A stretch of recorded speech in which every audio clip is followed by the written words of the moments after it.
당시 LG증권 뉴욕 법인 차장 이동훈 씨는 월드 트레이드 센터 1 84층에서 근무 중이었다. 빌딩 1의 비행기 충돌 지점이 91에서 86층 정도였다고 하니 충돌 지점과 정말 가까이 있었고 조금만 높은 곳에 있었어도 바로 사망할 수도 있었다. 아침 회의를 시작한 지 10분쯤 흘렀을 때 어마어마한 충격과 함께 폭발음이 났다. 이 차장은 순간 의자와 함께 뒤로 넘어졌고 뒷머리에 통증을 느낄 겨를도 없었다. 세계사를 바꾼 9.11 테러는 이렇게 찾아왔다. 기적적으로 살아남은 그의 인터뷰 내용은 다음과 같다. 지진이 아니면 지하 쇼핑몰에서 폭탄 테러가 일어난 것으로 생각했다. 지하몰에서의 폭탄 테러는 그전에도 한 번 있었다. 그래서 직원에게 911으로 전화를 걸어보라고 했다. 불통이었다. 사무실 천장은 3분의 1쯤이 내려앉아 있었다. 나는 복도로 통하는 회사 현관문을 열었다. 그러자 시커먼 구름이 들어왔다. 직원들에게 문틈을 막으라고 말하고 TV를 켰다. TV에선 월드 트레이드 센터에 경비행기가 실수로 부딪혔다는 뉴스가 나오고 있었다. TV 화면을 보고 우리는 동시에 우리가 저기쯤인데 라고 소리쳤다. 처음에는 소방관이 올 때까지 기다릴까 생각하다가 중계 화면을 보는데 빌딩이 뚝 하고 끊어질 것처럼 느껴져서 비상구로 탈출하기로 결심했다. 78층까지 내려오는 데는 아무런 문제가 없었다. 78층에서는 빌딩 시스템이 달라 비상계단을 갈아타야 했다. 문제는 78층 계단의 방화문이 열리지 않았다. 충격에 문이 틀어져 있었다. 난감했다. 불안이 엄습해왔다. 당황해하고 있을 때 79층에서 Come over here 하는 소리가 들렸다. 79층으로 올라가니 복도가 엉망이었다. 190cm가 넘어 보이는 건장한 흑인이 소방호스로 불을 끄고 있었다. 그가 소방호스로 만들어준 길을 따라 나와 이동영 씨, 제니퍼 채 씨와 함께 움직였다. 우리는 다른 비상구로 내려가 78층에서 비상구를 갈아탈 수 있었다. 55층부터 내려가는 사람으로 계단은 꽉 찬 상태였지만 사람들은 질서 있게 한 줄을 비워 노약자, 부상자가 최대한 빠르게 내려갈 수 있도록 했다. 40층 정도 되었을 때 아무 생각 없이 내려가고 있는데 밑에서 박수 소리가 터져 나왔다. 소방관들은 산소통, 도끼 등 무거운 장비를 메고 계단을 올라오느라 거의 탈진한 상태였다.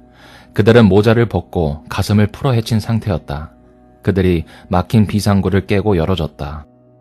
그리고 다시 한참을 내려가는데 또 박수가 터졌다. 소방관 7에서 8명이 또 올라왔다. 그리고 2, 3층 정도 거리에 뒤처져서 앳돼 보이는 소방관이 올라오고 있었다. 사람들은 그에게 박수를 쳤고 나도 그에게 박수를 보냈다. 그 순간 눈이 마주쳤다. 그는 너무나 힘들어하면서 계단을 올라가고 있었다. 고등학교를 갓 졸업하고 소방관이 된 신창 같았다. 이런 비상 상황이 아니면 도저히 투입되지 않았을 그런 앳된 소방관이었다. 그 짧은 순간 나는 제가 90층까지 올라갈 수 있을까? 하고 걱정했다.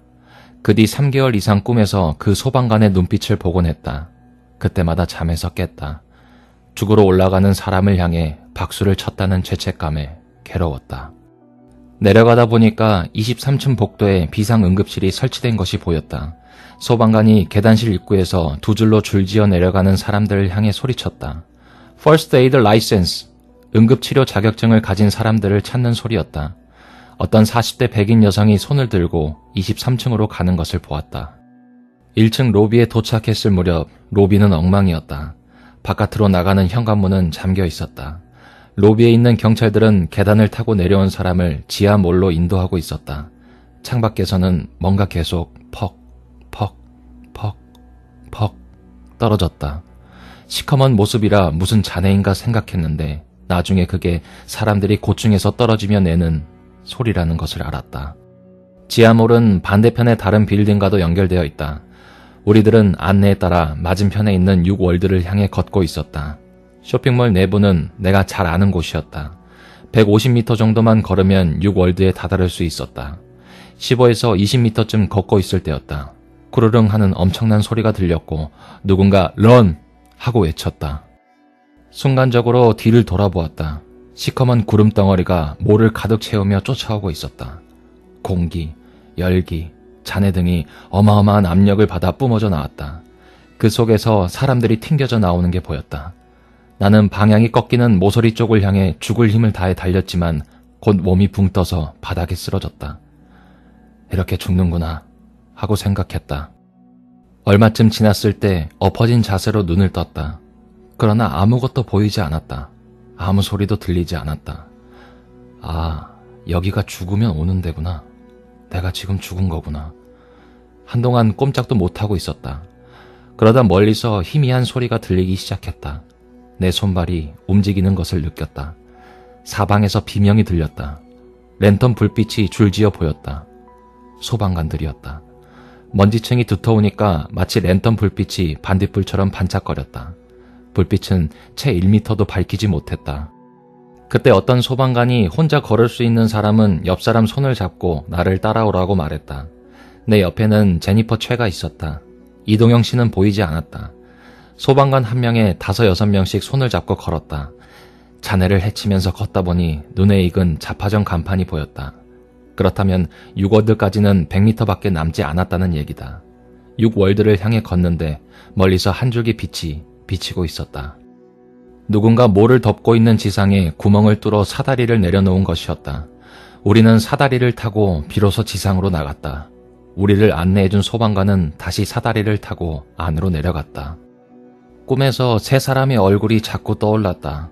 계단을 내려가면서 만난 어린 소방관과 사다리를 다시 타고 지하몰로 들어간 소방관, 23층에서 응급치료 자원봉사를 지원한 백인 여성이었다.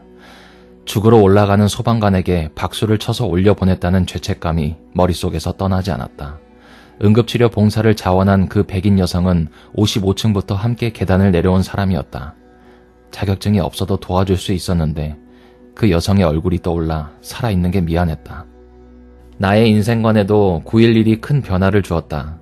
세상에는 절대적인 선과 악이 없다는 믿음을 갖게 되었다. 처음에 이슬람이 아무런 관계가 없는 내게 왜 이런 피해를 주느냐고 화를 내다가 시간이 흐를수록 이슬람 입장을 이해하는 쪽으로 변해가는 자신을 느꼈다. 다원적 가치에 대한 이해심이 커졌다. 그 전까지는 종교에 대해 비판적인 생각을 갖고 있었는데 그 후 관용적인 마음이 생겼다. 개신교든 카톨릭이든 불교든 의지할 수 있는 존재가 하나쯤 있는 것도 좋겠다고 생각했다. 하지만 누구에게도 강요해서는 안 된다고 본다. 세계무역센터는 화이트 칼라들이라면 한 번쯤 근무했으면 하고 바라던 곳이었다. 하지만 아무리 잘나고 부자고 권력이 있어도 미래에 어떤 상황이 닥칠지 아무도 모른다. 나도 큰 꿈이 있었다. 하지만 아등바등 살면서 꿈을 이룬다는 것이 별 의미가 없다는 생각을 하게 되었다. 남의 눈치 안 보고 가족들과 많은 시간을 보내면서 일하겠다고 결심했다. 그 후 골프를 끊었고 출장도 주말에는 가지 않겠다고 회사에 얘기했다. 즐길 수 있을 때 가족과 즐기며 사는 게 행복이라는 것을 깨달았다.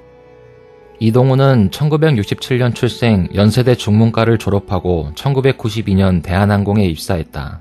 이후 펜실베니아 대학 워튼스쿨 MBA, 1995년 LG증권 근무, 1999년 LG증권 뉴욕법인 근무, BNP 파리바 은행, 도이치방크를 거쳐 로열 캐나다 은행 홍콩 지점 상무로 근무 후 2024년 현재 NH 해지자산운용 대표이사직을 3년인 중이며 2026년까지 대표이사직을 수행할 예정이다.